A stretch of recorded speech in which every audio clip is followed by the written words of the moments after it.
Basically हमारा जो mind set है इस पूरी कौम का, वो बेसिकली गुलामों का माइंड सेट है। वरना real estate is the most lucrative business. Privately बनाया ना, प्राइवेटली लोगों ने बनाया, गवर्नमेंट नहीं बना। बयानात सुने तो वो लड़ रहे होते हैं, बस झगड़ रहे होते हैं।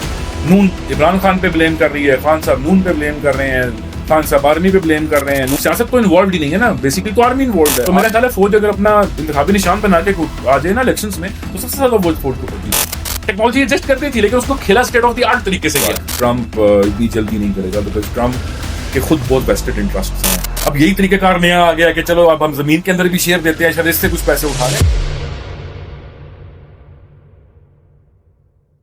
वो कहते हैं ना कि कंसिस्टेंसी एक ऐसा लफ्ज है जिसकी इंपॉर्टेंस जो है ना, बड़े बड़े बिलीनियर से अगर आप पूछें तो वो आपको एग्जैक्टली उसकी इंपॉर्टेंस बताएंगे। किसी भी फील्ड के अंदर आप कंसिस्टेंसी को अगर पकड़ लेते हैं तो आप सक्सेसफुल भी होते हैं और माशरे के अंदर एक अपना नाम भी बिल्ड करते हैं। आज मेरे साथ इन हाउस एक ऐसी हस्ती मौजूद है जिन्होंने पाकिस्तान के अंदर हॉस्पिटैलिटी इंडस्ट्री के अंदर अपना नाम बिल्ड किया है, और हॉस्पिटैलिटी इंडस्ट्री के अंदर उन्होंने जीरो से ब्रांड बिल्ड किए हैं जो कि पाकिस्तान में इस वक्त वेल नोन ब्रांड बन चुके हुए हैं। पाकिस्तान ही नहीं, सिर्फ इंटरनेशनल लेवल के ऊपर भी अपनी चेन्स जो है एक्सपैंड करके ये आज हॉस्पिटैलिटी के टाइकून कहलाते हैं। मेरे साथ मौजूद है इत्शाम मलिक, को founder CEO Itsham Malik and को। अस्सलाम वालेकुम सर, कैसे हैं? अस्सलाम नबील, क्या हाल है आपके? ठीक है, खैरियत? सर अल्हम्दुलिल्लाह sir, first of all thank you so much, आपने टाइम दिया। नहीं यार, आपका शुक्रिया कि आपने इनवाइट किया। सर इस सेशन को स्टार्ट करने से पहले ना दो इजाजतें मैं आपसे किस चीज की? सर एक तो ओथ, ठीक है, कि आप मैं जो कहूंगा कहूंगा, सच के अलावा कुछ नहीं कहूंगा। ठीक है, वो तो आपको पहले ही पता है कि मैं सच ही बोलता हूँ। बिल्कुल बिल्कुल। सेकेंडली सर, रियल स्टेट से भी आप वाबस्ता हैं, हॉस्पिटैलिटी से भी आप वाबस्ता हैं। सर आज हम वो जो कुछ हद तक हाइलाइट्स तो कवर करेंगे, लेकिन आज मैं आपसे वो नेगेटिव सारे के सारे क्वेश्चंस जो है वो करूंगा जो हिडन हैं। नहीं, मैं इसीलिए आया हूँ कि मैं चाहता हूँ कि आप मुझसे वो सारे सवाल करें जो कि शायद लोग नहीं करते। अच्छा सर, स्टार्ट करते हैं रियल स्टेट से। रियल स्टेट का आपको जो आइडिया था वो कब आया, और आपने स्टार्ट इसको हॉस्पिटैलिटी से किया, हॉलीडे होम्स डिफरेंट जगहों पे, फिर उसके बाद जो आपका मेगा प्रोजेक्ट आया है खानपुर डैम के बिल्कुल फेसिंग पे, मेफेयर विलास। बिल्कुल सर इसका मुझे बताएं रियल स्टेट में। अच्छा, पाकिस्तान में रियल एस्टेट काफी सारी चेंज हो चुकी थी, एंड अब real estate is more like hospitality. Real estate वो फाइलों की दुनिया से ना अब आवाम थोड़ी सी तंग आ चुकी है और अब आगे बढ़ चुकी है कि आपने एक फाइल ली, 25,000 रुपए की फाइल ली, उसको 50,000 रुपए का बेचा, फिर 75,000 रुपए का बेचा, फिर 1 लाख का बेचा। अब रेंटल प्रॉपर्टीज की गेम है। अब दुबई हो गया, आपकी इंटरनेशनल जितनी भी कम्युनिटी है वो रेंटल प्रॉपर्टीज के ऊपर काम करती है, बिल्डिंग प्रॉपर्टीज के ऊपर काम करती है, एग्जिस्टिंग प्लॉट्स के ऊपर काम करती है। सो हमने हॉस्पिटैलिटी को, रियल एस्टेट को इंटीग्रेट करने की कोशिश की थी, जैसे हमने बाहर भी किया, यूके के अंदर किया, यूएस के अंदर किया, दुबई के अंदर किया। मेफेयर पहला प्रोजेक्ट नहीं था, इत्शाम मलिक एंड को का एक 15-18 साल का हमारा एक एक्सपीरियंस है जिसमें हम स्टार्टअप्स को फंड करते हैं। बांग्लादेश के अंदर, इंडिया के अंदर, थर्ड वर्ल्ड जितनी कंट्रीज हैं उसमें हम रियल एस्टेट की फंडिंग प्रोवाइड करते हैं, अभी भी कर रहे हैं, पहले भी करते थे। तो पाकिस्तान में खानपुर जैसी जगह के ऊपर ये काम करने का इसलिए हमने सोचा था बिकॉज खानपुर एक बहुत ज्यादा बड़ा टूरिस्ट हब है, and it is the only lake जो कि इस्लामाबाद पिंडी की सराउंडिंग में, and mind you it is Islamabad sector A as well. ये आप डेफिनेटली देख लीजिएगा, गूगल भी कर लीजिएगा। सीडीए का जो मास्टर प्लान है उसमें ये सेक्टर ए है, जो खानपुर है, this is sector A of Islamabad. And once the tunnel is completed, जो कि भी बन रही है, कंस्ट्रक्शन में काम हो रहा है उसका, टनल इज कंप्लीटेड, तो ये खानपुर इस्लामाबाद से इंटीग्रेट कर दिया जाएगा। और खानपुर एक ओनली लेक है हुंजा के बाद जिसके ऊपर आप कमर्शियल प्रॉपर्टीज बिल्ड कर सकते हैं। इसके अलावा आप किसी भी लेक के ऊपर कमर्शियल प्रॉपर्टी बिल्ड नहीं कर सकते। आप रावल देख लें, तरबेला देख लें, वो ऑलरेडी हमारे आर्मी के लोग हैं जिन्होंने उसको ऑक्यूपाई किया, और उसके ऊपर हम कमर्शियल प्रॉपर्टीज बिल्ड नहीं कर सकते। तो खानपुर एक वाइड जगह बचती थी जिसपे आप इस तरह के काम कर सकते थे, और वहां पे ऑलरेडी इस तरह की कोई कमर्शियल एक्टिविटी हो ही नहीं रही। And we have much hotels in the pipeline as well, it's not just Mayfair. हमारे पास 3-4 होटल की फ्रेंचाइजेस हैं जो कि हम फ्यूचर में जाके खानपुर में लॉन्च करेंगे इंशाल्लाह। सो हॉस्पिटैलिटी को इंटीग्रेट करना है रियल एस्टेट के साथ, that is the idea. And other than Mayfair, हमने एक मॉल डिलीवर किया अभी रिसेंटली, आपको पता होगा, B17 में। उसको भी हम कोशिश करें कि हॉस्पिटैलिटी के साथ ही इंटीग्रेट करें। जितने भी रेस्टोरेंट के ब्रांड्स हैं उनको वहां पे लेकर आए, उनको एक अच्छे रेंटल्स के ऊपर, एक अच्छे वेव ऑफ रेंटल के ऊपर उनको हम वहां पे बिठाएं कि आप अपना काम रन करें। Because at the end of the day Pakistan में, अभी आप बहरिया के अंदर बैठे हुए हैं, बहरिया में को हजारों प्रॉपर्टीज हैं जो कि खड़ी हुई पड़ी हुई है, ठीक है, और उनको आबाद नहीं किया गया। ठीक, वो आबाद इसलिए नहीं किया गया कि आइडिया नहीं है उसके पीछे। आइडिया अपार्टमेंट्स के लिए आइडिया सिर्फ हॉस्पिटैलिटी ही कामयाब होता है कि आप उसको एक इस तरीके से रन करें कि वो मंथली एंड डेली आपकी एक रिटर्न रेंटल इनकम आपको जनरेट करके देता रहे। That is what is happening in Dubai, that is what is happening in every country in the world except for Pakistan. अच्छा सर, ये जो आपने भी बहरिया की भी एग्जांपल दी, इसी से स्टार्ट करते हैं कि सर डेवलपर की फील्ड के अंदर या डेवलपर की जो लाइफ है, इसमें हमने पास 2 साल से, वैसे तो इसको टेन्योर का एक्सपेंड भी कर सकते हैं, लेकिन जो लास्ट 2 इयर्स गुजरे हैं वो बड़ा क्रूशियल टाइम था, बिल्कुल। जिसके अंदर बहुत सारी मार्केट की कमिटमेंट्स थी, बड़े बड़े ऑफिसेज बनाए गए, बड़े बड़े लेविश अपना लाइफस्टाइल दिखाया गया, और एडवर्टाइजमेंट के ऊपर जो है बड़ा पैसा खर्च किया गया। लेकिन आज हम उस रियलिटी के ऊपर जाते हैं तो ऑन साइट जो है वो कुछ भी नहीं नजर आता, और जिन लोगों ने पैसा लगाया हुआ था ना उनका पैसा आज कहीं स्टैंड कर रहा है और ना वो बंदे स्टैंड कर रहे हैं। आप मेफेयर को या एज अ अपने ग्रुप को बाकी डेवलपर से डिफरेंशिएट कैसे करते हैं? देखिए नबील, सबसे पहली बात है कि जिन डेवलपर्स की आपने बात की, एवरीबॉडी नोज देयर नेम्स। मैं दोबारा से उनके नाम लेके मतलब एक ऐसी बिल्कुल, बात बिल्कुल। नहीं करना चाहता। एवरीबॉडी नोज देयर नेम्स, हर बंदे को पता है कि वो कौन लोग थे। डेवलपर से ज्यादा ना देखा जाए तो हम सबसे पहले बात करते हैं उन लोगों की जिन्होंने उनको पैसे दिए। डेवलपर का एक अच्छा दफ्तर देख के, उसका एक अच्छा स्टाफ देख के, उसकी बड़ी बड़ी गाड़ियां देख के, उसके बड़े बड़े बिलबोर्ड्स देख के लोगों ने अपनी लालच के अंदर आके उनको पेमेंट्स की। 1 करोड़ के ऊपर 2% ले लो, 1 करोड़ के ऊपर 1.5% ले लो, 1 करोड़ के ऊपर 3% ले लो। हमारी अवाम बेसिकली लालची है। वो एक बड़ी पुरानी एग्जाम्पल बनी हुई है ना कि जब तक नौसरबाज जिंदा तब तक है जब तक अवाम लालची है। बिल्कुल। अवाम की लालच ही उसको फ्यूल करती है। अगर अवाम अपनी लालच ना करती तो बैरिया के अंदर से 4 लोग हैं जो कि कम से कम 30 से 35 अरब रुपए का यहां से पैसा निकाल के लेकर गए। वो कैसे लेकर गए? वो इसी तरह लेकर गए। एक ने शाहिद अफरीदी को बुला के साइन करा लिया, दूसरे ने यूनुस खान को बुला के साइन करा लिया, तीसरे ने किसी एक्टर को जाके साइन करा लिया। वो साइनिंग्स की गई, लोगों ने उनको करोड़ों रुपए ला के दिए कि वो हमें रेंटल इनकम देंगे, हम घर के अपने ऊपर बेड के ऊपर लेट के पैसे कमाते रहेंगे। बेसिकली हमारा जो माइंड सेट है इस पूरी कौम का, वो बेसिकली गुलामों का माइंडसेट है। ये काम नहीं करना चाहते, ये बाहर निकलना नहीं चाहते अपने घर से, ये मेहनत नहीं करना चाहते। ये चाहते हैं हम घर में ही बैठे रहें और हम किसी को पैसे दे दें और वो हमारे लिए काम करे। तो इस तरह तो घर के सगा बाप भी आपके लिए काम नहीं करता। You have to step out from your home.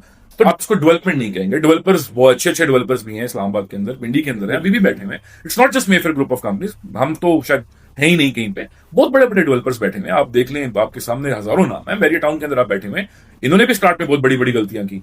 इनके पास भी लैंड से ज्यादा फाइल्स थी, उन्होंने भी लैंड से ज्यादा फाइल्स निकाली, लोगों को बेची। लोग अभी भी बैरिया की कंप्लेन करते हैं कि उसने कुछ बना दिया, मलिक साहब ने कुछ डिलीवर कर दिया, मलिक साहब ने लोगों को दिखा दिया कि सोसाइटी इस तरह बनती है, डेवलपमेंट इस तरह होती है। मलिक साहब को एक एक चीज का पता है कि खसरा क्या होता है, खतूनी क्या होती है, खसरे के अंदर कितने मसले होते हैं, एक जमीन का कितना कितना प्रॉब्लम होती है, सालम खसरा क्या होता है, उनको एक एक चीज का पता है। इन डेवलपर्स जिनकी आप बात करें को दूसरा पैसा लेना आता था। That is what they were good at and that is what they were best at doing and that is what they did. वही काम उन्होंने किया जो उनको करना आता था, तो डेवलपर्स को आएंगे। अच्छा सर, साइनिंग तो आपने भी बड़ी की है पिछले 2 सालों के अंदर जो है वो काफी माशाल्लाह। आपने एक गुलबर्ग के साथ भी साइनिंग की है, और इसके अलावा आपने भी एक्टर्स वगैरह को कुछ साइन अप किया हुआ है।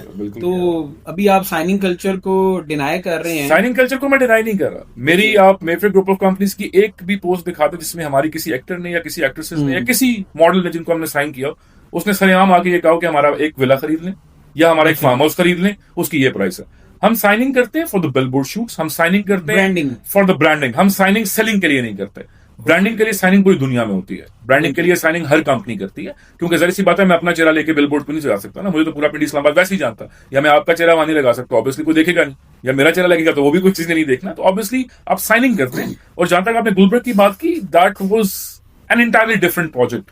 वो एक प्रॉपर एयरलाइन है उसकी बैकएंड के ऊपर, और that is first of the time इन पाकिस्तान कि हम एक प्राइवेट हेलीपोर्ट बनाने जा रहे हैं। पाकिस्तान की तारीख का पहला प्राइवेट हेलीपोर्ट। ये नहीं है कि हम बिल्डिंग के ऊपर एक हेलीपोर्ट लॉन्च करेंगे। पाकिस्तान में इस टाइम सिर्फ एक, इस्लामाबाद में सिर्फ एक हेलीपोर्ट है, वो कैबिनेट डिवीजन का हेलीपोर्ट है जो कि आप प्राइवेटली यूज कर सकते हैं। पाकिस्तान में लोगों के पास हजारों की तादाद में जगह हैं जहां पे वो बना सकते हैं, लेकिन वो बनाते नहीं है। तो गुलबर्ग का IPCHS का है एक इनिशिएटिव था, हमने उनके साथ मिलकर एक हेलीपोर्ट। अच्छा मलिक साहब, ये जो आपका आइडिया था, ये काइंड ऑफ दुबई में जैसे एयर टैक्सी है उससे रिलेवेंट? हाँ, ये एयर टैक्सी ही है basically. Yes, this is air taxi. तो ये आपको लगता है कि पाकिस्तान के अंदर जी बिल्कुल, होगा? बिल्कुल बिल्कुल बिल्कुल। Air taxi is very much fruitful because अभी हमारा जो प्राइवेट हेलीपोर्ट है वो भी बिल्ड भी नहीं हुआ, and we are still getting a lot of clients for the air taxi. It's not air taxi basically, it's private charter. So basically हम आपको चार्टर प्लेन्स भी प्रोवाइड करते हैं, हम आपको हेलीकॉप्टर्स भी प्रोवाइड करते हैं। आपने यहां से फ्रांस जाना है, आपने यहां से यूरोप जाना है, आपने यहां से यूके जाना है, you just have to tell us your code. The last point that we are giving you is we are gonna send you a driver who is gonna pick you up from your home, who is gonna bring you over. वो आपको airport पे लेकर आएगा। You don't have to cross all the FIA and all the NF lines. You will be straightly dropped to the charter, to your plane, and you can just step on your plane and you can go. So this is basically extra luxury. ये पूरी दुनिया में luxury afford की जाती है, और पाकिस्तान में बहुत सारे लोग हैं जो कि लग्जरी अफोर्ड कर सकते हैं। उनको एक प्लेटफॉर्म नहीं था, पूरे पाकिस्तान में कभी कोई प्लेटफॉर्म नहीं दिया गया। So this is we are just providing a platform, और इस फील्ड में ऑलरेडी 2-3 कंपनीज जो कि काम कर रही हैं, एंड दैट्स इट। उसके अलावा इस कंपनी में इतनी कंपनीज ही नहीं है, because you can't own a private jet, you can't own a helicopter. Basically, I can't own them as well. Nobody in the world can own them. You can lease them out. और फिर आप leasing company लेते हैं, you have to go for the licensing. एक बहुत बड़ा process है, जिसके बाद आप एक एयरलाइन का सेटअप करते हैं। मैं कार्गो नहीं चलाता, मैं पैसेंजर प्लेन्स नहीं चलाता, ना ही मुझे शौक है, ना ही मैं चलाना चाहता हूँ।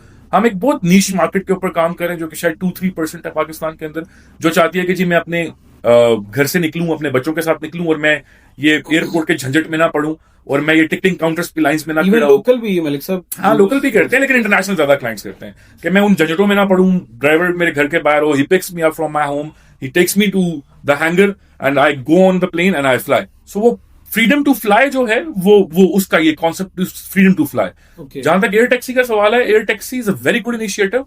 कराची में 2-3 लोगों ने लिया था, इट फेल्ड। वाई? बिकॉज वो एयर टैक्सी सेस्ना के ऊपर रन कर रहे थे। अब एयर टैक्सी सेस्ना पे नहीं कर सकते, because you can't fly more than 30 to 45 minutes on Cessna. आप थक जाते हैं, बिकॉज टीडियस फ्लाइट्स होती हैं। अगर इसी में वो हेली यूज करते तो it would have been very very much beneficial. अभी हम जो कर रहे हैं, हम नॉर्थ में एक हेली हमने पार्क किया है। हम यहां से नॉर्दर्न एरियाज लेके ही नहीं जा सकते, प्रैक्टिकली इम्पॉसिबल है कि यहां से एक हेलीकॉप्टर उड़े और वो यहां से स्कर्दू चला जाए, या यहां से वो उनका चला जाए, नहीं जा सकता। मतलब इतनी फ्लाइट टाइम आप हेली को कर ही नहीं सकते, वो आपको शॉर्टेज करनी पड़ती है। सो हमने एक नॉर्थ में प्लांट किया है। हम यहां से आपको प्राइवेटली लेके जाते हैं नॉर्थ, वहां से फिर हम आपको हेली पे बिठाते हैं, हम आपको शिगर के अंदर डेजर्ट सफारीज कराते हैं। मतलब वही सारा कॉन्सेप्ट हम आपको दे रहे हैं, बट विद लग्जरी। सो वो एक डिफरेंट, इंटायरली डिफरेंट कॉन्सेप्ट है पाकिस्तान की मार्केट के लिए। अच्छा मलिक साहब, ये डेवलपर्स की जो है वो बात थोड़ी सी रह गई थी। डेवलपर्स के ऊपर आपने कहा जो कल्चर एक प्रोमोट होता रहा पाकिस्तान के अंदर, और दुबई के अंदर आप ये भी दुबई के अंदर भी प्रोजेक्ट कर रहे हैं माशाल्लाह, वहां पर भी आप लॉन्च कर रहे हैं। देखिए वहां पर मैंने भी ये चीज ऑब्जर्व की है कि वहां पर आपको ना ये लेविश ऑफिसेज और लेविश मतलब जो है ना नहीं मिलेंगे। सर छोटी सी टीम होती है, ठीक है, उसके ऊपर क्लाइंट का ट्रस्ट भी बिल्ड होता है, लेकिन मेन रीजन जो है, जो मैं बहुत दफा कहता हूँ और आप इसमें, आपको नहीं लगता कि सर गवर्नमेंट को इनिशिएटिव लेना चाहिए? तो गवर्नमेंट को इनिशिएटिव लेने, गवर्नमेंट कभी रियल एस्टेट को उस तरीके से अपनी अंडर द अम्ब्रेला लेकर ही नहीं आ सकी। क्योंकि रीजन क्या है इसके पीछे? बहुत सारी रीजंस हैं। मैंने आपको इस तरह का, it starts from the bottom, ठीक है। आप गवर्नमेंट से एक्सपेक्ट नहीं कर सकते। इस तरह कल एक बंदा है, मतलब एक नाम तो खैर उनका सारों को पता है, apparently he is a trader association के हेड है, और उन्होंने कल एक बड़ा वेग कमेंट दिया कि मैं सीडीए के चेयरमैन को कोर्ट से बोलूंगा कि सीडीए के चेयरमैन को मुअत्तल कर दे, क्योंकि उन्होंने टैक्सेस इंक्रीज किए। करेंगे, I am not taking the favour of a CDA chairman. Obviously उसने जो भी किया वो उसने अपनी 20-22 साल के कैरियर को देखते हुए एक इनिशिएटिव लिया होगा। He would have thought about the employees working for the CDA, and he would have thought about the salaries and the wages and a lot of things that he has to do for the CDA. मतलब इस्लामाबाद पूरा चलाना है। एक trader association उठ के ये कहती है कि आपने टैक्सेस बढ़ा दिए हैं तो हमारा घर नहीं चल सकता। There are lot of things भाई, वो सीडीए का चेयरमैन है, उसने 100 काम करने। तो गवर्नमेंट ने कभी ये स्कफल ठीक ही नहीं की। गवर्नमेंट को हमेशा रियल एस्टेट से पैसा बनाना आया ही नहीं, वरना real estate is the most lucrative business. Sir privately बनाया ना, प्राइवेटली लोगों ने बनाया, गवर्नमेंट नहीं बना सकी। गवर्नमेंट इसलिए नहीं बना सकी, रेगुलराइज ही नहीं कर सके यार आज तक। एक प्लॉट इंश्योरेंस का, एक प्लॉट आपका ये जो होता है ऑक्शन होता है सीडीए की, एक प्लॉट का आप ऑक्शन देखें, 4-4, 5-5, 20, 7-6 अरब रुपए का एक प्लॉट ऑक्शन होता है। उसकी ऑक्शन किस तरह रेगुलराइज होनी है, उसकी ऑक्शंस पे मैप्स किस तरह बनने, इसको प्रॉपर रेगुलराइज करना पड़ेगा। वैसे अभी देखिए क्रिप्टो के अंदर एक बहुत प्यारा बच्चा लगाया उन्होंने भी रिसेंटली, क्रिप्टो का जो हेड लगाया, हाँ जी, वो बहुत बहुत खूबसूरत आदमी है। वो बात करता है, समझ में आती है, उसके पास नॉलेज है, उसके पास बहुत नॉलेज है। ये वो उन लोगों को उठा देते हैं जिनकी 20-20 कनाल जमीनें थी और उसके ऊपर उन्होंने किराए पे प्रोजेक्ट्स लॉन्च किए, या वो गरीबों को फाइलें बेचते रहे 10-10, 15-15 जिनकी जमीन कोई नहीं थी, उनको उठा के ये कहते हैं हाँ भाई अब आप रियल एस्टेट को लीड करें। तो ऐसे लोग रियल एस्टेट को किधर लीड करेंगे? अच्छे लोगों को डालें जिनका दिमाग हो, जो काम करना चाहते हैं, जिनको काम का पता है, उनको आप डालें। उनके लिए तो बहुत बहुत बड़ी चीज होगी कि अगर उनको ये इनिशिएटिव करने की इजाजत दी जाए गवर्नमेंट की तरफ से। एंड नून का सबसे बड़ा फायदा यह है पीएमएल नून का कि वो हमेशा ग्रोथ के ऊपर उसने काम किया, डेवलपमेंट के उसके ऊपर उसने काम किया। लेकिन सर इस टेन्योर में वो चलती नहीं है, नहीं वो डेवलपमेंट चलती नहीं है, लेकिन डेवलपमेंट पे काम जरूर किया। देखिए कभी सुना है कि सीडीए का कोई न्यूज फेक चल रही है, रियल है कि खत्म कर रहे हैं? फेक नहीं, it's sort of kind of real. क्या स्टोरी क्या है? सीडीए कैसे खत्म हो सकता है? नहीं, सीडीए को खत्म जिन्होंने करना है वो कर सकते हैं, वो आपके पूरे मुल्क को खत्म करके चले गए हैं। हाँ, उन्होंने आपके पूरे मुल्क को खत्म कर दिया तो उन्होंने आपके पूरे मुल्क को खत्म कर दिया तो सीडीए को खत्म नहीं कर सकता। It's a very very small, वो एक छोटा सा इनका स्कफल था। सीडीए ने कहा था कि हम डेवलपमेंट करेंगे, हम लैंड प्रोवाइडिंग भी हम करेंगे, डीएचएस ने कहा कि हम करेंगे, वो बस हम तुम की एक जंग शुरू हुई एंड द रिजल्ट आपके सामने, because it's a force not to be reckoned with. सारी दुनिया को पता चल गया है अब तक कि वो एक ऐसी ताकत है जिसके साथ आप टकरा सकते ही नहीं है। डेफिनेटली वो कायद आज़म की गलती थी कि उन्होंने पाकिस्तान जो है ना वो उनकी जमीन पे बना दिया। बेसिकली पाकिस्तान नहीं बनना चाहिए था, it should have been a DHA. Pakistan तो बनना ही नहीं चाहिए था, वो डीएचए बनना चाहिए था। उसमें छोटा सा कहीं हमें पाकिस्तान देते, छोटा सा टुकड़ा कि यहाँ अपनी 4-5 मस्जिदें बना लो और अपना काम कर लो। That is how it should have been. मैं तो शुरू दिन से ये कह रहा हूँ। अच्छा सर, ये हमारे व्यूअर्स को शायद इस चीज का आइडिया है, पता नहीं पता है कि आपका फैमिली बैकग्राउंड जो है वो हाँ, तभी मैं सबसे ज्यादा मैं इसीलिए खिलाफ बोल रहा हूँ। सारा आर्मी है, तो आप क्यों नहीं आर्मी में गए? यार तुम चाहते हो जिन डालों पे मैं हूँ वही डाले मुझे उठा के कहीं और ले जाए। यार नहीं, मैं आर्मी में ना जाते हुए भी अभी भी शायद आर्मी से बहुत ज्यादा काम भी करता हूँ। आर्मी के साथ मेरी एफिलिएशन भी है और मेरा ख्याल है मैं खुद भी एक फौजी हूँ। मुझे अभी तक स्लीव्स ऊपर करने की आदत नहीं है, मैं नहीं कर सकता। मुझे अभी तक गिरबान का बटन खोलने की आदत नहीं है, मैं नहीं कर सकता। शेव रोज सुबह करनी पड़ती है, हेड शेव रोज, मतलब वो जो आते हैं फौज की, रोज सुबह 7 बजे उठना है, जॉगिंग पे जाना है, वो फौज वाली आते हैं और काम भी फौज की तरह ही कर रहे हैं। तो बस फौज का वो टाइटल और यूनिफॉर्म नहीं पहना, वो अगर इन हालात में पहन लेते तो उसका भी कोई फायदा नहीं था, वो भी उतारना ही पड़ जाता।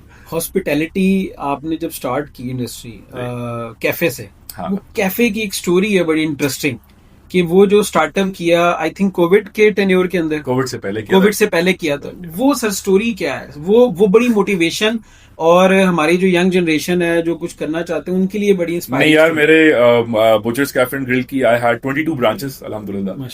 एंड लाहौर में मालम रोड के ऊपर हमने 2 ब्रांचेस बनाई एंड कोविड का लॉकडाउन आ गया। द ब्रांचेस वो रेंटल, ऑब्वियसली हमारा कोई 50-60 मिलियन उन ब्रांचेस पे लगा तो वो खत्म हो गया। मेरा एक अकाउंटेंट है, उसका नाम फिनास है, वो फाइनेंस ही संभालता है, वो उस टाइम भी मेरे साथ था। तो हमने F6 के लिए जो आउटलेट थी उसको बंद नहीं किया कोविड के अंदर, बिकॉज एम्प्लॉइज का बहुत मसला बना, तो हमने उसके बाहर एक रेडी लगाया। मतलब it was very odd for somebody from Islamabad कि वो एक रेडी लगाएगा। तो मेरे सारे एम्प्लॉइज ना बाहर एक रेडी लगाते थे, तो उसके ऊपर they used to sell burgers and Allah लंबी जिंदगी दे। खान निश्तर को, इमरान खान उनको उस टाइम पे लेकर आए थे कोविड के मामला को देखने के लिए। So ma'am used to come अपने हस्बैंड के साथ और वो रेडी सी थी बर्गर की स्टॉल्स थे, उसके ऊपर बैठ के खाती थी। शी यूज्ड टू अडोर अस कि आपने अपने एम्प्लॉइज को, बेसिकली वो हमने एम्प्लॉइज फायर नहीं किए कोविड में, जिस तरह हॉस्पिटैलिटी इंडस्ट्री में एम्प्लॉइज को फायर कर दिया गया। I still remember I had about 200+ employees जिनको मैंने अपनी पेरोल पर रखा हुआ था। 2 साल तक कोविड चला, हमने उनको रखा पेरोल के ऊपर। फिर I sold out the franchises और अभी सुपर एशिया ग्रुप है वो मेरी बुचर्स की फ्रेंचाइजेस चला रहा है। गुजरांवाला में स्टिल वर्किंग, लाहौर में स्टिल वर्किंग, गुजरांवाला में 2-3 आउटलेट्स हैं, वो भी अल्हम्दुलिल्लाह चल रही हैं।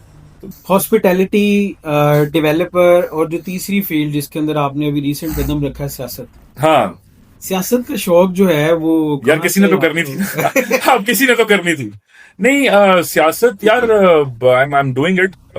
I basically belong from Bahawalpur, उसके साथ छोटा सा एक गाँव है हमारा, वहां से हम ऑलरेडी पॉलिटिक्स कर रहे हैं। पहले भी कर रहे थे, खान साहब के दौर में भी कर रहे थे, उससे पहले भी कर रहे थे। I recently stepped into politics because Islamabad had a gap which needed to be filled and I thought I can fill it up better than what people are doing, because हमारी पॉलिटिक्स के अंदर 90% लोग वो हैं जो जिनको बात करने की तमीज नहीं है, और जो 10% रह जाते हैं, खैर अब तो उनके भी हालात मुझे नहीं समझ में आ रहे कि वो क्या करते हैं। there are very good names in Noon, there are very good guys in Noon, young लड़के हैं, पढ़े लिखे लड़के हैं, बैरिस्टर्स टाइप के लड़के हैं, मतलब but they don't know how to speak, because politics, सियासत लड़ाई झगड़े का काम नहीं है यार। सियासत मुल्क को एक अच्छे तरीके से आगे लेके जाने का काम सियासत करना। लेकिन मलिक साहब, मरीम नवाज के आने के बाद तो नून में भी कुछ चेंजेस आई हैं, यंग ब्लड जो है वो आगे आना शुरू हुआ है। मैडम खुद बहुत यंग है यार, वो खुद इतना, मैडम खुद बहुत यंग है, वो इतना आगे आ गई है, तो वो ऑब्वियसली, और उन्होंने इस कल्चर को कहीं तक लाहौर की हद तक, इस्लामाबाद में तो डेफिनेटली उस तरीके से लाहौर की हद तक प्रमोट भी किया इस कल्चर। हाँ, इस्लामाबाद में नहीं प्रमोट किया क्योंकि इस्लामाबाद मरकज का हुकूमत है। खोखरों के अंदर भी यंग ब्लड जो है वो आकर बड़ा इनिशिएटिवली जो है वो एक्टिवली मार्केट के अंदर काम कर रहा है। there are other names as well. Barrister यकीन है नून लीग के, he's a very sensible guy, and 54 से वाह के इलाके से इलेक्शन जीते हैं। मैं पढ़ा रखा है Kohistan developers, Kohistan enclave, this belongs to barrister enclave, वकील, अच्छा लड़का है, बहुत पढ़ा लिखा लड़का। लेकिन पॉलिटिक्स लड़ाई झगड़े का काम नहीं है। मतलब आप उनके बयानात सुने तो वो लड़ रहे होते हैं, बस झगड़ रहे होते हैं। नून इमरान खान पे ब्लेम कर रही है, खान साहब नून पे ब्लेम कर रहे हैं, खान साहब आर्मी पे ब्लेम कर रहे हैं, नून आर्मी को, भाई यही एक स्कफल चल रही है, उसकी वजह से मुल्क का बहुत नुकसान हो रहा है यार। उस दिन मैं हार्डीज की एक रोड है उस पर गुजरा, तो हमारे दोस्त है, उसने एक रेस्टोरेंट बनाया हुआ, तो I was there for the launch. कम से कम यार आप यकीन नहीं मानेंगे, 300 से 400 मजदूर ना F7 में रोडों के ऊपर बैठे हुए, फुटपाथ के ऊपर बैठे हुए। मैंने खान साहब के दौर में ये चीजें नहीं देखी थी, मैंने खान साहब के दौर में इतनी गुर्बत नहीं देखी थी जितनी गुर्बत अब आ गई है। शायद उस टाइम भी थी, उस टाइम भी होगी, सरफेस पे नहीं आई थी, अब तो बहुत ज्यादा सरफेस पे आ गई है। तो वो गरीबों की रोड लगी, वो उन्होंने अपने पेंट के डब्बे रखे हुए, वो शायद आपने भी देखा होगा, वो इतना ऑड लगता है। अब कोई फॉरेनर हमारे मुल्क में आए और वो F6 F7 से गुजरा हो, तो वो क्या हमें कहेगा यार ये तुम्हारा मुल्क है। अगर हम उन चीजों पे फोकस कर लेते, मतलब हमारी 70% of the people are below the poverty line, गुर्बत की लकीर से भी नीचे। हमारे मुल्क में गुर्बत की लकीर का मतलब है कि एक वक्त की रोटी मिली और दूसरे की नहीं मिलनी। अगर हम उस 70% पे फोकस कर रहे हैं ना, and this message is for everybody. सियासत तो इन्वॉल्व ही नहीं है ना, बेसिकली तो आर्मी इन्वॉल्व है। आर्मी ने हमारे मुल्क में वक्तन फवक्तन, कभी डायरेक्टली और कभी इनडायरेक्टली आर्मी चलती रही है। मतलब कायद मोहम्मद अली जिन्ना से लेके आप अभी शहबाज शरीफ तक देख लें, डायरेक्टली या इनडायरेक्टली फौज इन्वॉल्व रही है। तो this message is for the army कि अगर हम उन 70% पे फोकस कर लें, उन 70% को जॉब्स देना शुरू कर दें, उन 70% लोगों को काम देना शुरू कर दें, तो मेरा ख्याल है फौज अगर अपना इंतखाबी निशान बना के आ जाए ना इलेक्शंस में, तो सबसे ज्यादा वोट फौज को पड़ने। अभी 92% इमरान खान की पॉपुलैरिटी है ना, 99% आर्मी की पॉपुलैरिटी हो जाएगी, क्योंकि भाई लोगों को नहीं पता। ये पढ़े लिखे लोगों की बातें हैं कि जी Imran Khan, Maryam Nawaz, developer, real estate. एक गरीब आदमी कहता है भाई मुझे रोटी चाहिए, मुझे खाना चाहिए, मुझे अपने बच्चों को स्कूल पढ़ाना है। वो स्कूल की भी खैर बात नहीं करते, वो रोटी कपड़े की बात करते हैं कि भाई हमें सुबह का खाना मिल जाए, दिन की रोटी मिल जाए, और हमें इतनी नौकरी मिल जाए कि हम अपने घर को चला सकें। अब तो खैर अल्लाह माफ करे, एक अजीब सी कॉम्प्लिकेशन सी दुनिया, पाकिस्तान एक अजीब सा कॉम्प्लिकेशन में पड़ा हुआ है कि कल का ही नहीं पता कि कल क्या होगा। डेफिनेटली, मतलब ऐसी अनसर्टेनिटी है इस मुल्क के अंदर कि कल का नहीं पता कि शायद कल पार्लियामेंट ही चेंज हो जाए। ऐसे ही अब एक नई बात चल रही थी, प्रेसिडेंट ही चेंज हो रहा है जी, ठीक है। तो वो माशाल्लाह सर के चेस्ट के ऊपर इतने मेडल्स लग चुके हैं कि आई डोंट थिंक सो कि there is a space for the medals. वो अब अगला मेडल मेरा ख्याल है कहीं और लगेगा, चेस्ट में तो जगह ही नहीं बची। मतलब इतना इतना उन्होंने काम किया अल्हम्दुलिल्लाह, इतना उन्होंने अपनी फील्ड के अंदर इतना एक्सेल कर दिया, क्योंकि चेस्ट पे मेडल्स की जगह खत्म होगी। सर अभी इंडिया पाकिस्तान कॉन्फ्लिक्ट्स और वॉर के अंदर भी तो देखे ना, ये आपको पता है जो ये राफेल्स गिरे हैं, ये एक पूरी दुनिया के लिए ना एक बहुत बड़ा सरप्राइज था।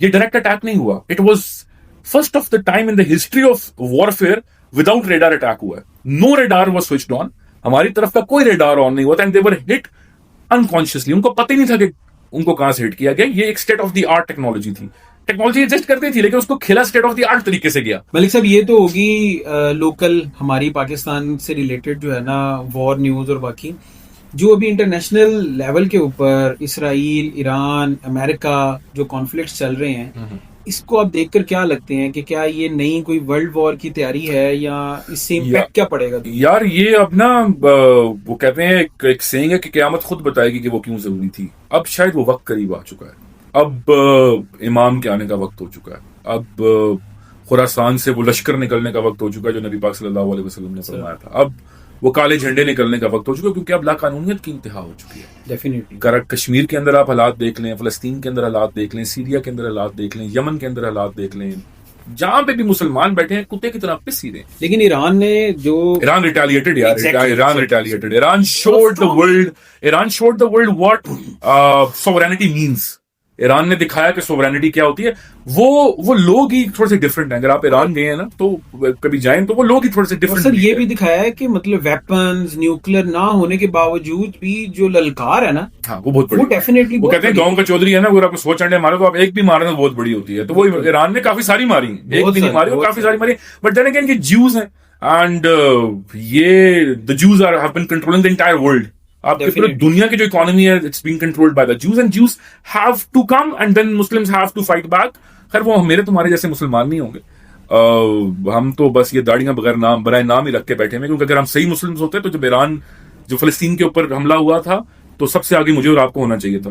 और हम जैसे मुसलमानों को होना चाहिए था जो कि 5-5 वक्त अपने माथे पे मेहराब के लिए टकरे मारते रहते हैं और नमाजें पढ़ते रहते हैं कि अल्लाह उनको माफ कर देगा। तो कुरान में भी नबी अल्लाह ताला फरमाते हैं अल्लाह ताला मुझे कमी पेशी माफ करे कि सबसे जो कमतर जिहाद होती है वो बैठ के बातें करना होती है।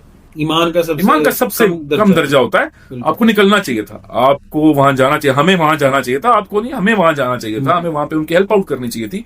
क्योंकि फलस्तीनी भाई और बहन जो भी हैं, जितने भी वो हैं, मुझे तो उनकी खैर एग्जैक्ट नंबर्स भी नहीं पता, लेकिन बहुत अरसे से पिस रहे हैं। अब वहां तो दूर की बात है यार, फलस्तीन ये आपके साथ कश्मीर है, हमने कभी बॉदर ही नहीं किया कि कश्मीर में क्या हो रहा है क्या नहीं हो रहा है। पूरा एक एरिया है, एक जन्नत की जगह तरह का जगह है, और उसको तबाह बर्बाद कर रहे हैं इंडिया। कब से कर रहा है, 48 से लेके ये टाइम आ गया, हम उसके बारे में कुछ नहीं कर सके। अच्छा, अमेरिका जो है सुपर पावर, आपको लगता है कि वो सुपर पावर कहीं ना कहीं वीक होती जा रही है और उस तरीके से? नहीं, Trump is not gonna let it go down that easily. I don't believe that Trump इतनी जल्दी नहीं करेगा, बिकॉज ट्रम्प के खुद बहुत वेस्टेड इंटरेस्ट्स हैं अमेरिका के अंदर। आप ये समझ लें कि उन्होंने एक बहुत बड़े टाइकून को उठा के प्रेसिडेंसी दे दी। टाइकून तो है सर, बिजनेस टाइकून है। अभी देखें दुबई के अंदर उसने प्रोजेक्ट लॉन्च किया, आपको पता होगा, जी जी, ट्रम्प टावर, और वो मेरे ख्याल से 24 घंटे में बिक गया। हाँ जी, तो वो पैसा कहीं ना कहीं तो जाएगा। So he is a good businessman and now is a good president. He is just like Imran Khan यार, वो भी दिल का साफ है, वो जो उसका दिल करता है वो बोल देता है। सर कैसे गुड प्रेसिडेंट?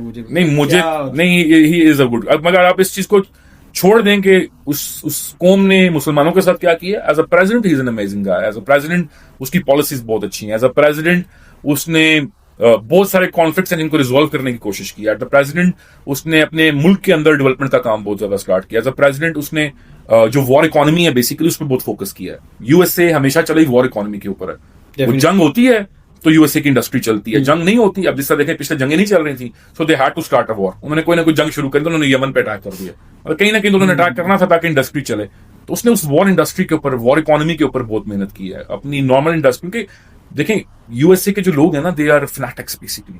जो नेटिव्स हैं वो एक फैनेटिक बंदे को ही वोट करेंगे। उनको बंदा ही वो अच्छा लगता है जो कि खान साहब की तरह कंटेनर पे चढ़े और शोर मचाता रहे। उनको शोर मचाने वाले लोग अच्छे लगते हैं। तो सबसे अच्छा शोर मचाने वाला अभी तक तो इनकी मेट्रोलॉजी को मिला। अच्छा मलिक साहब, लास्ट पे जो हमारी यंग जनरेशन है, माशाल्लाह, जैसे आपने इस अपनी यंग एज के अंदर जो है वो सक्सेस हासिल की है, आप क्या मैसेज देना चाहिए? खास तौर पे मेरा मैसेज जो है ना वो मैं आपको कहूंगा कि खास तौर पे रियल स्टेट से वाबस्ता, सच मैसेज, और रियल स्टेट से सर जो वाबस्ता है, जो लोग रियल स्टेट का काम कर रहे हैं, खास तौर पे यंग जनरेशन हैं, और जो ओल्ड स्कूल थॉट लेकर अभी भी रियल स्टेट में बैठे हुए हैं, और उनका माइंडसेट यही है कि कैसे कोई क्लाइंट आए या कोई नया लॉन्च कर। आपको पता है, सॉरी हम लोग एंड पे दोबारा आएंगे सर, लेकिन आपको पता है अभी नई चीज एक लॉन्च हुई है। क्या? एक अदारा है, वो बेसिकली लैंड के अंदर ना शेयर होल्डिंग दे रहा है। शेयर होल्डिंग दे रहा है। ये क्या चीज है सर? देखिए ना, ये नौसरबाजी करने के अच्छे नए तरीके हैं ना सर। मतलब वो 4,50,000 रुपए का एक केनाल। अच्छा जी, मैंने ना उसको कहा कि ये कहाँ पर है। उसने कहा हमारे डिफरेंट जगहों पे जमीनें हैं, वहां पर जो है ना वो आपको इंतकाल देंगे, आपका शेयर होल्डर हो, 2 साल बाद या तो आप पैसे ले लें या अप्रिसिएशन ले लें। सर व्हाट द मतलब क्या सर? ये बस ये ऐसे ही होता है। वही आप वाली बात है कि जो जब तक लालची जिंदा है, जब तक लालची से ठग नहीं मरने लगा। मतलब नहीं, क्यों हमें जरूरत क्यों पड़ती है नए तरीकों की? सर और पुराने तरीके खत्म हो गया ना। रेंटल खत्म हो गया, 1% प्लान खत्म हो गया, 0% डाउन पेमेंट खत्म होगी। अब यही तरीकेकार नया आ गया कि चलो अब हम जमीन के अंदर भी शेयर देते हैं, शायद इससे कुछ पैसे उठा लें। Eight the end of the day मैं आपको एक बात बताऊं, आज तक पाकिस्तान की तारीख में कोई डेवलपर मुझे एक दिखा दे जो एक रजे हुए घर से आया हो, उसके बाप का एक नाम हो, उसके दादे का एक नाम हो, उसके अपने घर हो, उसकी अपनी गाड़ियां हो। मुझे एक डेवलपर गिनवा दें कि सर ये वो बंदा है जो कि अब मलिक रियाज से शुरू करें, मलिक साहब से शुरू करें और एहतिशाम मलिक पे लाके खत्म करें। बीच में जितने लोग आते हैं, मुझे एक बंदा दिखा दें जो क्या यार मेरी अपनी गाड़ी है, मैं आई ड्राइव अ क्रूजर, मैं पिछले 10 साल से क्रूजर ही चला रहा हूं, मैंने वो चेंज ही नहीं की। आपको पता है वो मेरी ब्लैक मैंने चेंज ही नहीं की, मुझे दिल ही नहीं करता। मेरे साथ कोई 100 बंदों का कॉन्वॉय नहीं चलता, मेरा एक ड्राइवर है, 2 पीछे गार्ड बैठे होते हैं, और वो मैं बड़े ऐसे से लेके साथ अपनी कैरी कर रहा हूँ अपनी जमीनों के मसलों की वजह से। मेरा नहीं दिल करता यार मेरे पास भी 10 गाड़ियां हो आगे पीछे कोई शाशाना। आपने देखा होगा मेरा office, I have a very normal office. मैंने ऑफिस बना के जमीन नहीं बेचनी, मैंने जमीन बना के जमीन बेचनी, और अल्हम्दुलिल्लाह मेरा काम बोलता है। आप कानपुर की पूरी हिस्ट्री उठा के देख लें, जितनी डेवलपमेंट मैंने कर डाली है किसी ने भी नहीं की। हालांकि लोगों ने मार्केट से 3-3, 4-4, 5-5 अरब रुपया उठाया हुआ। मैं तो आज भी आपके सामने बैठ के कहता हूँ कि जितनी मेरी लाइबिलिटी है टेबल के ऊपर लाके मुझे बताएं कि क्या लाइबिलिटी। हम तो इंस्टॉलमेंट्स नहीं कलेक्ट कर रहे, आपको पता है। जो मुल्क के हालात में तो क्लाइंट को बोला आप इंस्टॉलमेंट ही ना दे, रिलैक्स करें, जब होंगे पैसे फिर देख लेंगे। तो बात वही है ना कि आप डेवलपमेंट के थ्रू और डिलीवरीज के थ्रू अपना नाम जो है वो बनाएं, एज कम्पेयर टू के मार्केट क्या आपने सारा छोटा कचरा भी इकट्ठा कर लिया है कि आओ मेरी चीजें बेचो, ये करो वो करो, कुछ भी ना क्लाइंटों से लो, मंथली बेसिस के ऊपर। साइट पे कुछ नहीं होता। हाँ, साइट पे तो है ही नहीं, एग्जिस्ट ही नहीं करता। साइट पे चीजें नहीं एग्जिस्ट करती। और ये सिर्फ एक सबका ही हाल है। जमीन का भी प्रोजेक्ट था, वो भी खानपुर में ऐसे ही था, सबका ही, और भी कुछ प्रोजेक्ट्स थे वो भी ऐसे ही है, सबका ही हाल है। तो ये बेसिकली ना नए नए तरीके हैं कपड़े चेंज करने के। बेसिकली ये शलवार कमीज एक ही है, बस ये डिफरेंट तरीके से पहन लेते हैं, कभी बैंड का कॉलर बना लेंगे, कभी दूसरा कॉलर बना लेंगे, बस ये एक ही शलवार कमीज है और डिफरेंट तरीकों से लोग पहन रहे हैं। तो हमारे लड़कों को, जो यंग जनरेशन के लड़के हैं, उनको थोड़ा सा ये देखना चाहिए कि आप रियल एस्टेट से ज्यादा, I would suggest real estate के अंदर भी टैलेंट के ऊपर काम करें, ठीक है। Selling is not a talent, marketing is a talent, बोलना इज अ टैलेंट, क्लाइंट को अपनी बात समझाना is a talent, and then comes the selling, ठीक है। आप ये नहीं कह सकते कि आज सुबह आप जवान हुए और आपने सेलिंग स्टार्ट कर दी, नहीं, you have to need to have these elements. आपने अपनी बात किस तरह समझानी है, आपने मार्केटिंग किस तरह करनी है। वो लड़के बहुत अच्छा काम कर रहे हैं यूट्यूब के ऊपर, बड़े अच्छे काम कर रहे हैं, वो बहुत अच्छी उनके कंटेंट होते हैं, मैं खुद बैठ के कंटेंट देख रहा होता हूँ।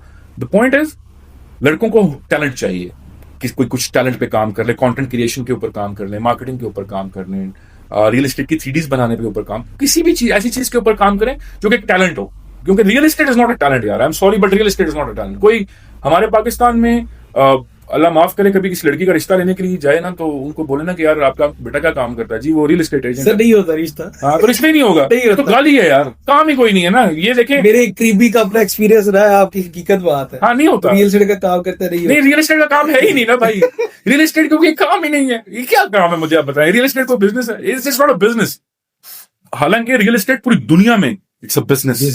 रियल एस्टेट आप दुबई में स्टेप इन करें, आप दुबई देखें, मैं पिछले 2-2.5 साल में अजमान में प्रोजेक्ट्स कर रहा हूँ। हम लोग अल्हम्दुलिल्लाह अजमान में घर बना के बेचते हैं, अंडर द टेबल कर रहे हैं। हमने कोई उसका बड़ा लॉन्च नहीं किया हुआ, 10 मरले का घर बनाते हैं अजमान के अंदर, उसको बेचते हैं। सेंटर दुबई में बनाते हैं, कुछ अपार्टमेंट्स लेते हैं, उनको एयरबीएनबी करके बेचते हैं, देन अपार्टमेंट्स लेके उनको रिनोवेट करते हैं, देन उनको एयरबीएनबी हॉलिडे होम्स के नाम से ही चलाते हैं।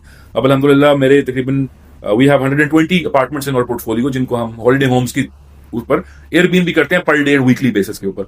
दुबई में यार रियल एस्टेट एजेंट होना एक बहुत बड़ी नेमत होती है। वहां सबसे ज्यादा जो लोग आपको किसी भी मीटिंग में वेल ड्रेस्ड लगेंगे, सोबर नजर आएंगे, बात करना उनको आती है, रियल एस्टेट के लोग, रियल एस्टेट के ठीक है। पाकिस्तान में रियल एस्टेट एक बिजनेस ही नहीं बनाया गया सर, एक लानत समझी जाती है। हाँ, नहीं है ही नहीं ना, बिजनेस है ही नहीं पाकिस्तान के अंदर। क्योंकि देखें, एजेंट बेचारे का मसला नहीं है, बैकएंड पे डेवलपर खराब है।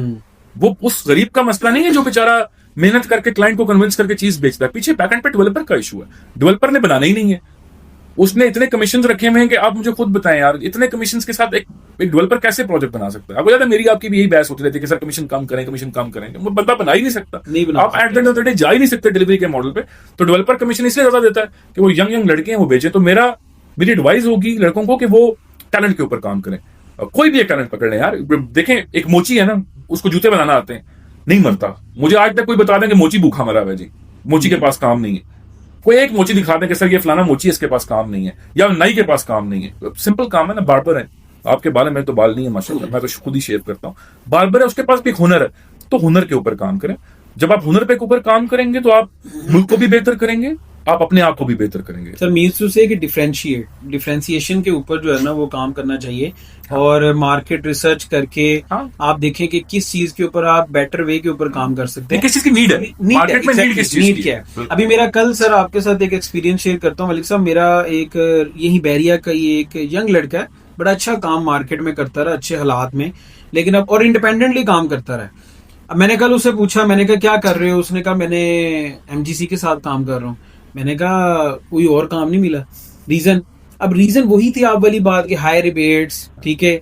और फिर वो एक चीजें दिखा, मैंने काउंसलिंग की थोड़ा अपने तौर पर। मैंने कहा यार आज ये वो मार्केट है कि इस मार्केट में अगर आज अब क्लाइंट स्टैंड कर जाओगे ना, तो आने वाली अच्छी मार्केट में वो क्लाइंट आपके साथ स्टैंड रहेगा।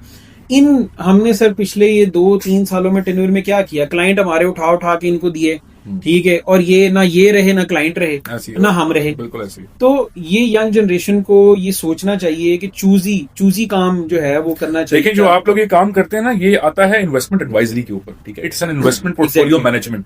आप बेसिकली इन्वेस्टमेंट मैनेजमेंट करते हैं। आप रियल एस्टेट के अंदर पाकिस्तान में इन्वेस्टमेंट मैनेजमेंट होती है। एक बंदा आपको पता है मेरे पास 2 करोड़ रुपया पड़ा हुआ है, मुझे बताएं मैं ये कहाँ लगाऊं, तो जब वो आपसे ये सवाल करता है तो आप उसके इन्वेस्टमेंट एडवाइजर बन जाते हैं। जब आप उसके इन्वेस्टमेंट एडवाइजर बनते हैं ना, तो कहते हैं कि सबसे अच्छा तोहफा किसी को एडवाइस करना होता है, एक ऑनेस्ट मशवरा देना होता है। तो आप उसको एक ऑनेस्ट मशवरा दे दें, और उसको ये मेरी तरफ से एक ऑनेस्ट मशवरा दें कि भाई इस 2 करोड़ रुपए को अपने पास ही रखो, इस रियल एस्टेट की दुनिया में मत लेके आना, क्योंकि नहीं है यार, हालात ही नहीं है, कुछ बन नहीं रहा। मतलब आज मैं बैरिया इंटर हुआ तो वो जो बिल्डिंग्स, वो एक बहुत पहले ना इंट्रेंस के ऊपर एक वो प्रोजेक्ट आया था, पता नहीं एड्रेस के नाम से, आपको याद होगा? जी एड्रेस अभी भी वहीं पे है, IT मदीना टावर आया, वो अभी भी वहीं पे है। मतलब मेरी दाढ़ी व्हाइट हो गई है, खुदा की कसम, वो अभी भी वहीं पे खड़ा हुआ यार। मतलब 206 अपार्टमेंट्स मेरे ख्याल से उसके सेल हुए थे। वो ट्रिपल ए वालों को देख लें, वो स्केयर 9 को देख लें, मतलब हर दूसरा, वो बख्श को देख लें, वो यहाँ पे वो बॉयज आए रेडिसन ब्लू लेकर आए, उनको देख, मतलब जिसको भी आप उठा के देखेंगे उसने कोई अजीब सा ही काम किया। So at the end of the day the developer has to think about the people and the clients. यहाँ पे बस वही होता है कि बस पैसे ले लो, उसके बाद कुछ दे दो, कुछ रख लो। हमारी गवर्नमेंट की भी प्रॉब्लम्स हैं यार। नैब भी आप देखें ना, अजीबो गरीब किस्म से सेटलमेंट्स करती है। ईडन की सेटलमेंट आपके सामने है, 27 अरब रुपए की सेटलमेंट हुई थी, अभी तक लोगों को नहीं ऐसे ही है। ट्रिपल ए की सेटलमेंट देख लें, ट्रिपल ए की सेटलमेंट देख लें, एक नई कहानी चल पड़ी है। पहले फवाद बशीर ने पूरे बैरिया को खत्म किया, तबाह बर्बाद किया, फिर एक 5 मरले की सोसाइटी वाला तशरीफ ले आया, उसने कहा 17 अरब रुपए में मैं तुम्हें फाइलें दे दूंगा, तो नैब ने मान लिया, नैब एग्रीड, नैब ने कहा कोई मसला नहीं है, आप 5 मरले की फाइलें दे दें। कानपुर में बैंकर सिटी के नाम से एक प्रोजेक्ट लॉन्च हुआ था, 6 साल उसके सीईओ को सजा थी, भी वो बाहर निकला, उसमें भी फाइलें एडजस्ट हो रही हैं। तो माशाल्लाह मैं पाकिस्तान के रियल एस्टेट के बारे में बात करूंगा तो बहुत आसान काम है। आपने एक छोटा सा दफ्तर लेना है, एक अच्छा प्यारा आपके पास प्रिंटर होना चाहिए, कलर, ये कलर प्रिंटर होना चाहिए, आपने उसको ऑन करना है, लाख की फाइलें आपने प्रिंट करनी है और आपने अपना काम चला लेना। अभी कल ना एक जगह पे मैं एक इवेंट पे था, तो वहां पर एक साहब को कॉल आई, तो उन्होंने कॉल अटेंड की, वो मार्केटिंग कॉल थी बेसिकली ना, मोविडा की तरह। अच्छा माशाल्लाह, वो जो खत्म होगी मोविडा वो जो मोविडा खत्म होगी खत्म हो गई है। अच्छा, उसने ना कोई एडजस्टमेंट की सर उसको बता रही थी लड़की, उसने कहा मुझसे तो नंबर डिलीट हुआ था, अच्छी बात है आपने कॉल की, पहले जो मेरी 50 फाइलें पड़ी उसका बताओ क्या करना है। ये तो अच्छा हुआ आपने मुझे कॉल कर ली दोबारा। इसी तरह वो आजकल मैं देख रहा होता हूँ मार्केट के अंदर सबसे ज्यादा जो ब्यूटी है आपको अब्दुल्ला सिटी के दफ्तर में नजर आएगी। हाँ। सर गर्ल्स की, ये मतलब वो आपको ऐसा लगेगा कि इनका मतलब स्टाफ काम ही बहुत ज्यादा है अल्हम्दुलिल्लाह माशाल्लाह। और साइड पे जो है वो कुछ भी नहीं है, वो अब्दुल्ला सिटी के लोग हमारे मतलब फैमिली टर्म्स भी, हम सिंस आई बिलोंग फ्रॉम चौंतरा, तो उनके फैमिली टर्म्स भी हैं। हमने ना अब्दुल्ला सिटी के गेट के ऊपर एक बीबी फातिमा ज़हरा के नाम का एक हॉस्पिटल बनाया, शायद आपने देखा हो। जी जी बिल्कुल है। तो अब हमारा हॉस्पिटल का फंड रेजिंग इवेंट था, तो हमने फंड रेजिंग इवेंट कराया, तो अब्दुल्ला सिटी ने अपना इवेंट कराना शुरू कर दिया कि हमने अपनी सोसाइटी में एक हॉस्पिटल लॉन्च कर दिया। तो मैं सर के पास गया, चोई साहब के पास, मैं कहा चोई साहब मेहरबानी करें, अस्पताल हमने बनाया है, जमीन हमारी, पैसे सारे मानने लगाए, लोगों से भीख मांग मांग के हमने उधार ले लेके अस्पताल को कंप्लीट किया है, सबका खैरात फीस से बिल लगा। चक्री में पहले कभी जिंदगी में कोई अस्पताल नहीं था, चौधरी निसार से लेके अभी तक के हल्के का देख रहे, सरवर खान के बेटे ने कोई भी नहीं बना हॉस्पिटल। तो हमने एक फ्री ऑफ कॉस्ट अच्छा बच्चा हॉस्पिटल बनाया, parent and mother and child hospital बनाया। सर ना करें मेहरबानी, लेकिन उन्होंने अपने, अभी भी आप अब्दुल्ला सिटी का पेज खोलना तो फातिमा ज़हरा मेडिकल कॉम्प्लेक्स वो अब्दुल्ला सिटी का पार्ट बन चुका है। तो ये होता है, ये लाजमी नहीं है कि इसको रोका जा सके, क्योंकि शायद हम इसको रोकने नहीं चाहते। Eight the end of the day यार, बस देखें, हमें दुआ ये करनी चाहिए कि हम वो जो 70% लोग हैं जो गुर्बत की लकीर से नीचे बैठे हुए हैं, जिनके पास खाने की रोटी तक के पैसे नहीं है, जो आप मुझे सुसाइड रेट निकाल के दिखाएं, आपको आप परेशान हो जाएंगे। हर न्यूज खोलते जाएं, कम से कम 3 से 4 सुसाइड्स डेली हो रही होती हैं। बाप ने बच्चा मार दिया, माँ ने बच्चों को जहर दे दिया, बाप बाहर निकला उसने खुदकुशी कर ली, बस यही सुन रहे होते हैं पूरा दिन। ठीक है, तो ये वो चीज है जिसके ऊपर फोकस करना चाहिए। जो बातें हम लोग कर रहे हैं कि उस बंदे ने उसके पैसे खा लिए, ये उन अमीरों के पैसे खाए हैं जिनको परवाह ही नहीं होती। सर अभी आपने बात की कि उसकी 50 फाइलें पहले से रुकी नहीं है, उसको परवाह ही नहीं है। फवाद बशीर ने जिनके पैसे खाए उनको भी परवाह नहीं है। मेरा ख्याल है ट्रिपल ए, जैम, ये गार्डेनिया, जितना भी कुछ हुआ है इस मार्केट में, शायद उन लोगों को परवाह ही नहीं है। लेकिन जो हिट हुए ना बंदे, वो लोग हैं जो 500, 1000 रुपए के मजदूर थे, वो जो इस उम्मीद पे थे कि यार ये शायद ये टावर बनेगा तो हमें भी मजदूरी मिलेगी। तो गवर्नमेंट को, अवाम को, रियल एस्टेट के लोगों को, हर बंदे को बस फोकस सिर्फ इस चीज पे करना चाहिए कि यार हम उस अवाम का कुछ कर दें, जो बेसिकली वर्किंग तबका है। या वो बेचारा कॉन्ट्रैक्टर था, या वो सारी लेबर थी जिन्होंने कॉन्ट्रैक्ट लिया था इस उम्मीद पे कि हम लोग जो है, तो बेचारे जाए, तो बेचारे वो लोग हो गए ना, क्योंकि उनके घरों के चूल्हे बंद हो, बड़ी उनके घरों के चूल्हे बंद हो गए, वो सफर कर रहे हैं और वो भी तक कर रहे हैं। उनकी कोई बात ही नहीं करते, उनकी बात किसी ने भी नहीं करनी। बात होगी तो सिर्फ एक बंदे की होगी, यार मेरा 10 करोड़ का क्लेम है, मेरा 20 करोड़ का क्लेम है। नैब को पहले तो सोचना चाहिए कि ठीक है 15 अरब तो ये वो लोग हैं ना जिन्होंने पैसे दिए हैं, जिन लोगों को आगे इन्होंने मतलब अजीबो गरीब से एग्रीमेंट्स करके फंसाया है, जिन्होंने मार्केट से सीमेंट, रेत, सरिया, बजरी उठा उठा के इनके प्रोजेक्ट से फेंकी है, उन गरीबों का क्या होगा। और यहाँ पे तो हमारे सर कल्चर भी वो है ना, कुछ एडजस्टमेंट का, कुछ फ्लैट ले लेते हैं बेचारे। है ही ये 50-50% है कि आप आधे फ्लैट डालने, आधे पैसे डालें, तो वो डेवलपर बेचारा कहाँ गया, उन लोगों ने क्या किया, वो उन बेचारों का क्या होगा, उनके बारे में कोई बात नहीं करता। गरीब बेचारा जो है वो ब्लू एरिया से निकले, और मेरा ख्याल है आप इधर भी चले जाएं, F6 वाली साइड पर उधर भी चले जाएं, मैं आपको अभी मेरे साथ चलें तो हम आपको 3-4 हजार मजदूर वैसे इकट्ठे करके दे देते हैं। वो बेचारे गरीब बैठे हुए, उनको 50-50 रुपए, 100 रुपए रोटी का दो।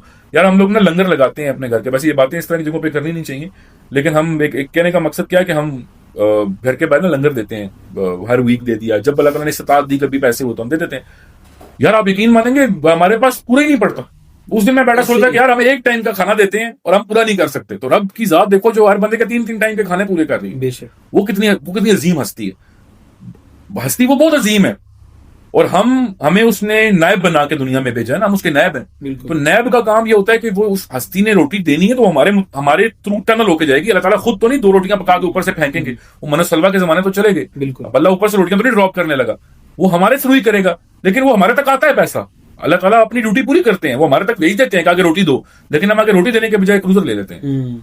तो वो थोड़ा सा हमें देखना पड़ेगा, उसके ऊपर थोड़ा सा काम करने की जरूरत है। आर्मी को, गवर्नमेंट को, जितने भी आज तक में लोग बैठे हुए हैं, कल को इंशाल्लाह I'll go for the elections as well। मैं यही बातें आप देखिएगा इंशाल्लाह पार्लियामेंट में खड़े होकर करूंगा, क्योंकि ये वही बातें हैं जो मैटर करती हैं। ये बातें मैटर नहीं करती उसने पैसे खा लिए, इसने पैसे खा लिए। मैटर ये करता है कि अवाम सफर कहाँ पे करिए। सर होप फॉर बेस्ट, इंशाल्लाह यार। ये चेंज जो है वो इंशाल्लाह sir thank you so much. Thank you यार नबील, बहुत शुक्रिया आपका, आपने मुझे बुलाया। इंशाल्लाह फिर मुलाकात होगी। थैंक यू थैंक यू जी, अल्लाह।